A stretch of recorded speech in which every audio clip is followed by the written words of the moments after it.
자, 이번에는 한병화 이사님을 모시겠습니다.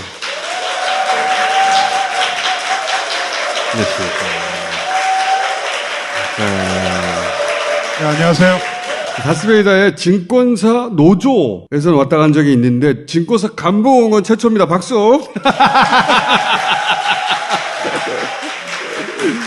제가 오면 안 되는데 온 건가요? 아니, 저는 그렇게 생각 안 하는데. 저도 이런 장소는 처음이라서. 자, 왜 모셨냐면 그린 산업의 애널리스트시거든요. 최근에 이제 원전 외치고 있잖아요. 근데 이제 이사님의 주장은, 그리고 글로벌 트렌드는 이대로 가면 우리 망한다예요. 환경은 이제 완전히 경제이기 때문에 얼마나 절박하면 증권사 이사님이 나오셨겠어요. 자, 그래서 그 얘기를 체계적으로 들어보려고 하는데, ESG 경영, 이게 환경, 사회, 지배구조, 그런 얘기거든요. 이 얘기부터 설명해 주세요. 요즘 글로벌 트렌드가 제일 앞에 있는 환경 문제죠. 근데 이게 환경이 좀 친환경적으로 경영하고, 리사이클 좀 잘하고, 이렇게 이제 생각하시는 분들이 많은데, 이 환경은 그 정도가 아니고요. 머리부터 발끝까지 다 바꿔야 되는 그런 세계로 들어가고 있죠. 저희 같은 이제 증권사에 있는 사람들은 글로벌 투자자들의 동향을 보잖아요. 전 세계에서 제일 돈 많은 투자자들은 자기들의 스탠다드가 있어요. 과거에는 담배, 도박 이런 것들을 제외하는 것에서 그쳤어요. 몇 년 전만 하더라도. 근데 이제 블랙록이라고 세계에서 가장 돈 많은 펀드가 있습니다. 탄소 배출 규제라든지 재생에너지 사용이라든지 이런 기준에 맞지 않으면 서한을 보냅니다. 기업들한테. 당신들 언제까지 고칠 수 있나요? 답이 안 오거나 제대로 이행을 안 하잖아요. 그러면 다 팔아버려요. 그러면 그 기업의 주가는 떨어지겠죠? 주가가 떨어지면 기업의 자금 조달을 제대로 못합니다. 그러면 성장을 못하죠. 그러면 그 회사의 신용 등급이 낮아지죠.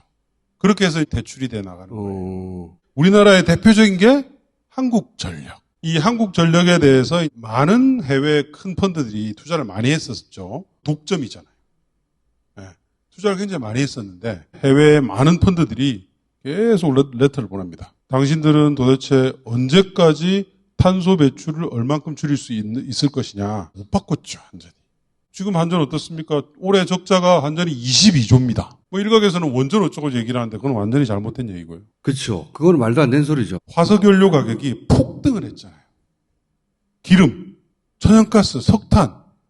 작년 대비해서 거의 2배 천연가스는 3배, 4배 이렇게 올랐습니다. 선진국에 있는 많은 회사들은 재생에너지 비중이 30%, 40% 이렇게 갈 때 우리는 재생에너지 비중이 신재생 다 합쳐야 한 7, 8%. 풍력 태양광만 따지면 한 5%. 이 정도밖에 안 되니까 당연히 화석연료 가격 상승에 직격탄을 맞는 거죠. 이게 이제 ESG의 단적인 예입니다. 그러니까 이렇게 바뀌었더라고요. 예전에는 경쟁력을 말할 때 제품의 가격, 품질, 디자인 이런 거잖아요. 근데 요즘은 그걸 어떤 노동과 어떤 에너지를 만들었냐 이걸 따지는 거예요. 그래서 중국의 신장 위구르에서 만들었어? 그러면 미국이 그거 강제노동으로 만든 거 아니야? 거기서 수입 안 돼. 지난달에 막았어요. 미국의 속셈은 있죠. 거기서 만들어진 배터리나 태양광, 대중국 견제 수단으로 ESG를 쓰는 거예요. 무역 장벽으로 쓰는 거지. 실제 유럽도 탄소 중립을 가지고 무역 장벽을 쌓는 거 아닙니까? 그렇습니다. 재생에너지 중심 탄소를 작게 쓰는 경제가 되지 않으면 우리 경제는 사실 언제 어떻게 될지 모르는 그런 장대 끝에 서 있는 거예요. 나와달라고 해서 좀 고민을 한 30초는 했습니다. 네. 제가 이제 굳이 이렇게 나오는 이유는 저 같은 사람도 그렇지만 자식들 앞으로 이제 어떻게 될지 모르는 그런 시대에 들어가고 있거든요. 경제가 지금 완전히 패턴이 바뀌고 있어요. 지난 20, 30년 동안은 석탄, 천연가스 이런 탄소 배출을 하는 산업을 기반으로 해서 우리가 성장을 해왔어요. 우리 총수가 얘기하는 대로 싸게만 만들면 됐어요. 물건을. 그치. 싸고 품질 좋고 디자인 좋으면 팔리는 거지. 그거밖에 안 따졌단 말이지. 그런 체제에서 한국이 성장을 했잖아요. 근데 이대로 안 되겠다 하는 자각을 유럽이 먼저 하고 조금 이어서 오바마가 당선되면서 미국이 시작을 했고 지구가 망가진다. 이러다가 우리 못 살겠다. 비슷한 시기에 중국이 이제 같이 치고 나온 거죠.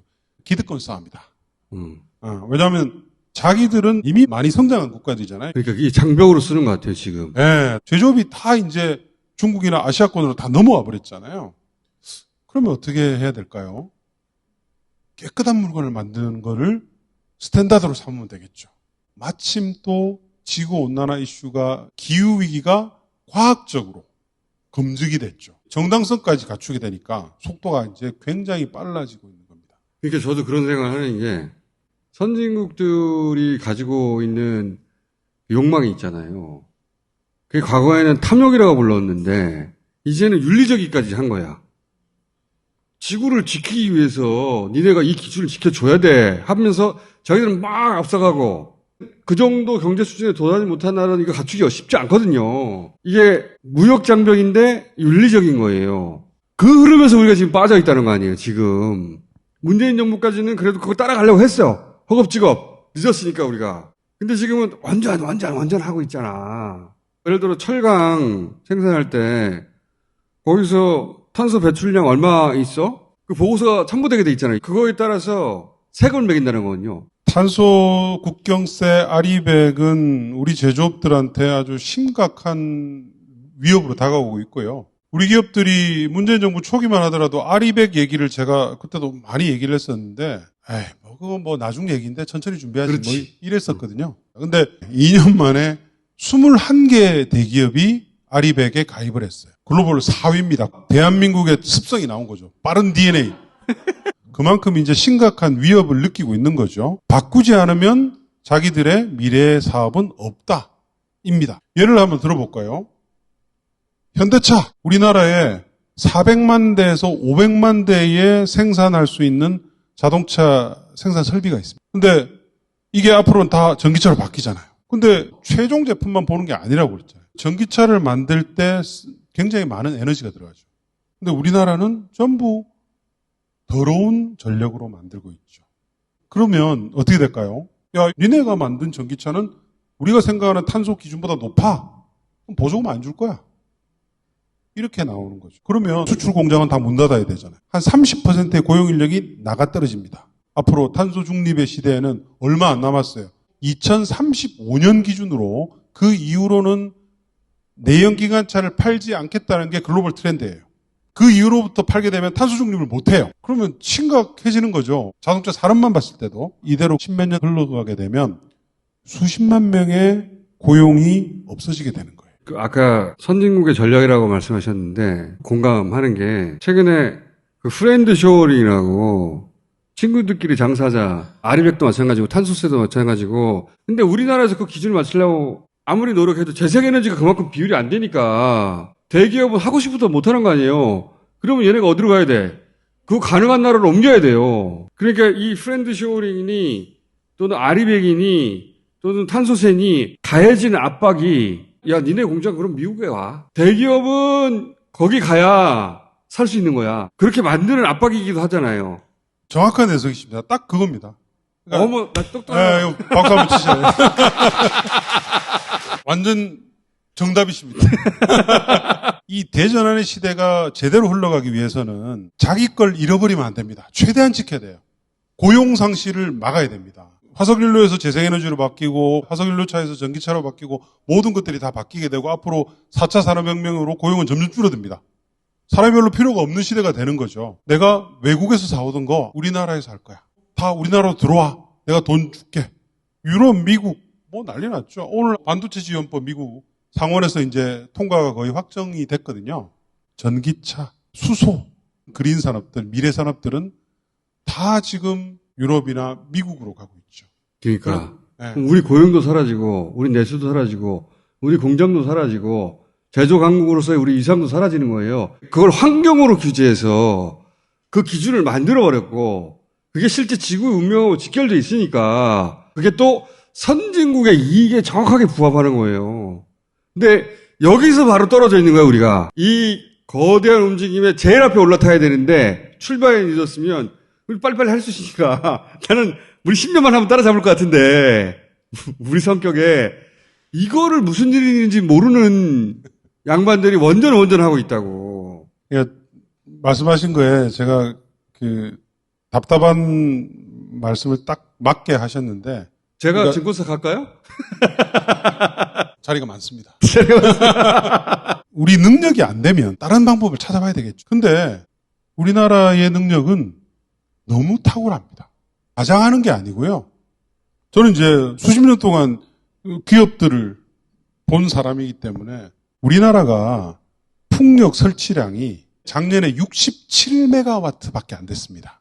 이게 어느 정도 수준이냐면 아예 없다고 보시면 돼요. 아예 없다고 보시면 네. 중국은 뭐 1년에 한 5만 메가와트 막 이렇게 설치를 하니까 미국도 한 뭐 12,000메가와트.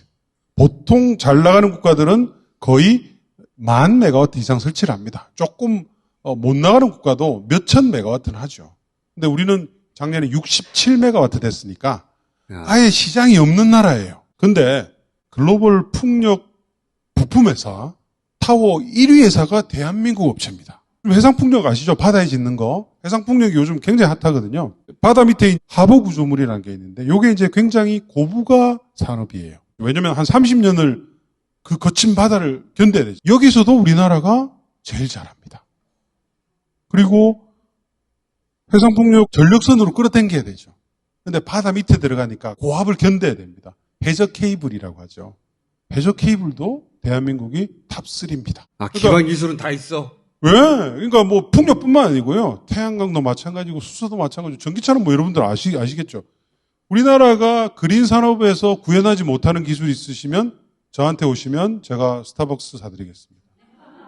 스타벅스 한 잔에나 스타벅스 자체를? 네. 그러니까 답답한 거죠. 저 같은 사람은. 아, 이거 조금만 뭔가 꿰어주면 정말 우리나라는 이제 막 선진국에 올랐으니까 쭉 치고 나갈 수 있는데, 답답하죠. 예. 아씨. 아니, 문재인 대통령 시절에 이거를 3배로 늘렸어요. 이 위기감에. 근데 지금은 멈춰 있어. 3배로 늘려서 막 급하게 쫓아오고 있었거든요? 더 스피드를 올려야 돼, 이제. 이게 멈췄어. 속도가 너무 늦다는 거죠. 왜냐하면 다른 국가들이 지금 러시아 문제가 터졌잖아요. 이 재생에너지의 전환이 훨씬 더 빨라지고 있거든요. 작년에 유럽이 태양광 연간 설치량이 23,000메가와트였습니다. 올해는 거의 더블업 보고 있어요. 4만 메가와트. 우리는 아마 앞으로 줄어들게 될 겁니다. 아, 오히려? 네, 우리 줄어들 가능성이 높습니다. 왜냐면, 뭐 여러 가지 규제들이 좀 들어오고 있고요. 아, 오히려? 대단히 역행하는 구조이죠. 글로벌 트렌드하고. 네. 그래. 이게 자연보호가 아니라니까. 선진국 블록 안에 들어가느냐 마느냐. 이거 여기서 저 지금 따라잡을 수가 없어요. 어떻게 따라잡아? 자기들 블록 다 치고 공장 다 이전하고 했는데. 우리가 못하는 국가면 미련 안 가져도 될 것 같아요. 네, 근데 우리는 다 잘하거든요. 전 세계에서 거의 모든 그린 산업의 거의 대부분의 것들을 제조할 수 있는 국가는 중국하고 한국밖에 없습니다. 우리는 제조업 기반이 쫙 깔려 있잖아요. 없더라도 금방 만들어냅니다. 특이한 DNA를 가지고 있고 우수한 민족이죠. 우수한 민족인데 안 우수한 대통령이 나올 때가 있어요. 답변을 기대하는 건 아닙니다. 자, 오늘 여기까지 하겠습니다. 감사합니다.